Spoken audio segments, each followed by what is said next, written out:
and welcome to Qatar 365, the show that offers a fresh perspective on Doha and the surrounding areas with me, Miranda Atti. As the host of the FIFA World Cup 2022 is set to be a big year for Qatar when it comes to sports. So in this episode, we're taking a closer look at what the future may hold.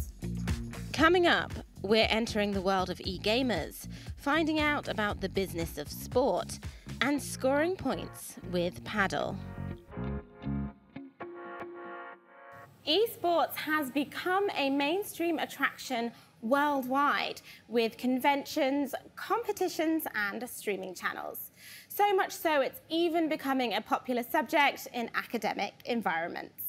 Shahrazad Ghafoor found out more about what drives the excitement for gamers right here in Qatar.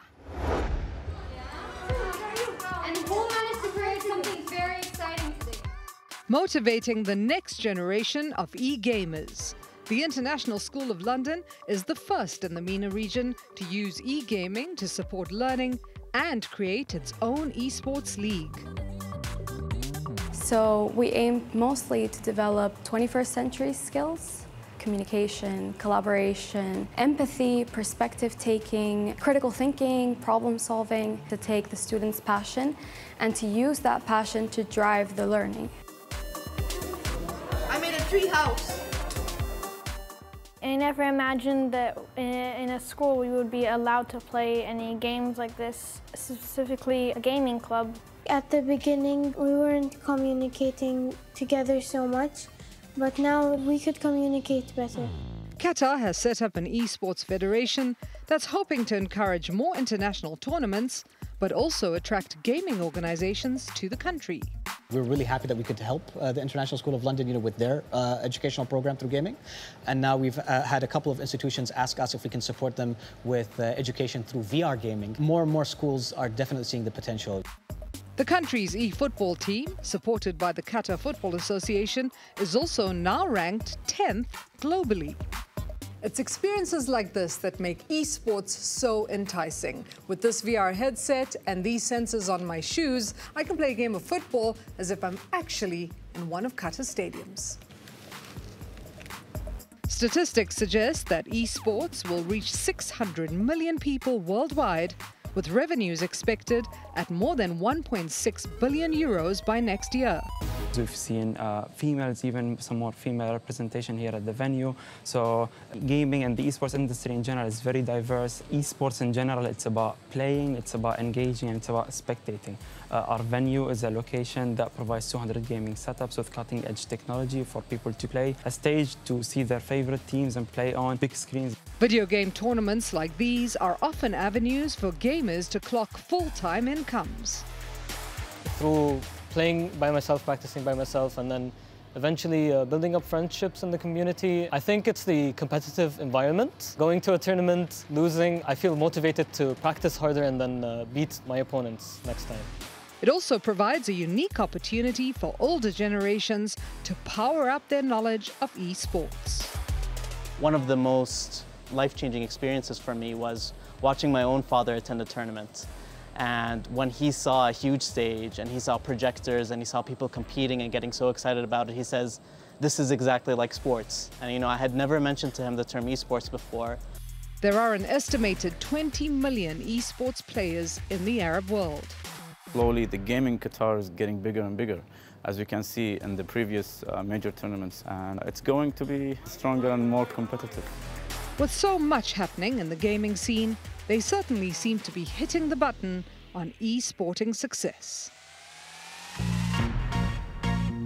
The business of sport is a multi-billion-dollar industry with big opportunities. Harnessing all that is Qatar's Sport Accelerator Hub, which aims to create possibilities and attract foreign investment. I spoke to the CEO, Azam Almanai, for more insight. Back in the old days when I was 15 years old, I was called by the Qatar Football Association to have the opportunity to be one of the FIFA kids who would enter the opening game with the FIFA flag and to collect the balls on the field.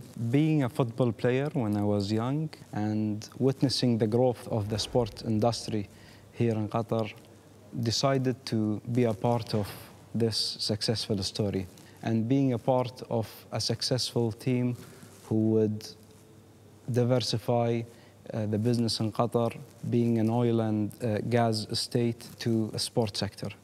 And what are the main goals and pillars of Sport Accelerator Hub? Sport Accelerator is a pioneer business hub, a unique of its kind. It falls under the umbrella of Aspire Zone Foundation. Our main objective is to create ecosystem environment for the sport companies that comes and settle here in Doha under one roof, as well to create a counterpart of these international companies who come and settle in Doha, local entrepreneurs companies that have been created here in Qatar. What is your mission to inspire sport businesses? When it comes to sports, the first thought that comes to your mind is the dynamic, the action, the flexibility. So we try to create this environment in visual perspective. So you can see around you in the building, the minute you step in this building, you can feel the vibes, the sports vibes. You feel that you're already engaged into, or you're pulled into this creative environment. And here it's about so much more than just four walls. It's all about the surroundings. How do you imbue sport into the area? Usually in hospitality, they always try to sell you a sea view. Here we try to sell you a pitch view where you can see the green. So 360 surrounding the building, we are in the middle of a sports city, Aspire Zone Foundation, where you can meet the elite in the industry. What kind of new businesses can stem from sport? Well, in the building, there's a lot of successful stories, international, such as Microsoft, who's with us, La Liga, who's with us. But I always like to share successful stories for startups. Sponix started here in the Sport Accelerator a year ago, and now it's conquering its road in Europe, Asia, Gulf countries. Sponix is a technology company who has created this sort of 3D replays on TV when it comes to the football matches. Today, successfully, they have signed agreements with the Serie A, UEFA, and companies such as BN Sports. And just on a personal note, what do you hope to see for the future of sport? I think we have managed successfully to deliver this unique project, to continue the same pace of growth, to take the opportunity of the coming World Cup, FIFA 2022, and to continue the legacy of the successful company that will come in the pipeline. Ever heard of Padel? If not, you soon will. It's one of the fastest growing racket sports in the world. And nowhere is it more popular than right here in Qatar. Like tennis, with a touch of squash, Padel has become a sporting smash hit. Julia and Guilherme came from Spain a year ago to teach in Doha at courts like this one at Aspire Sports Club. It's one of the first paddle courts in the country. Padel is a very easy sport to enjoy from the first moment. So you can enter with some friends or with people in a court, and from the first moment you are trying the sport, you feel that you can play. So regardless your age, your technical, your fitness level, you are able to enjoy it from the first moment. I have weekly lessons, like one class each week, and I learn so much from my coach. Julia trains ladies, the majority of whom are Qatari. It's amazing because they are improving, they are enjoying, so it's amazing how every day I have new people texting me to train, to try to use the sport, and then it's like after the training they stay in the courts, playing with their friends, meeting with even the children. They want to take the children to the lessons that I can teach them and improve this game. And I managed to get some top tips. Okay, look. Now. You know what, Julia? This is actually easier than I thought. Come on, it's not difficult. First invented in 1969 by a Mexican businessman, padel's taken off worldwide in the last few years. Usually played in doubles, although singles is also possible, this non-contact sport became a vital outlet for those looking to exercise during the COVID-19 pandemic. And according to Gonzalo Sacho, who's won a few competitions himself, the sport is only going to get more popular. Padel, this sport, it started in Mexico and in Spain. In Spain became crazy 20, 30 years ago, and now it's growing up everywhere. Now you can see courts in all Europe, in all the Gulf, in Asia, Africa, also in the United States. It's starting now, and I'm pretty sure in a few years will be everywhere. The International Padel Federation, the sport's governing body, has launched a new global padel tour.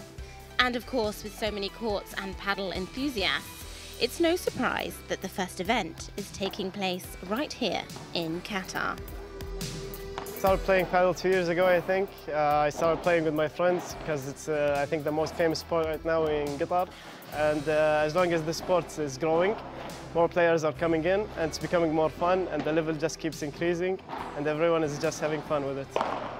And with a tournament on the way, the future of padel in Qatar is on point. From behind a racket to in front of a screen, it's clear that the future of sport is ever evolving. And that's all we've got time for on this episode. But if you've got any questions, just reach out via our hashtag Qatar365. Thanks for watching. Do check out Euronews.com for more and join us again next time on Qatar365.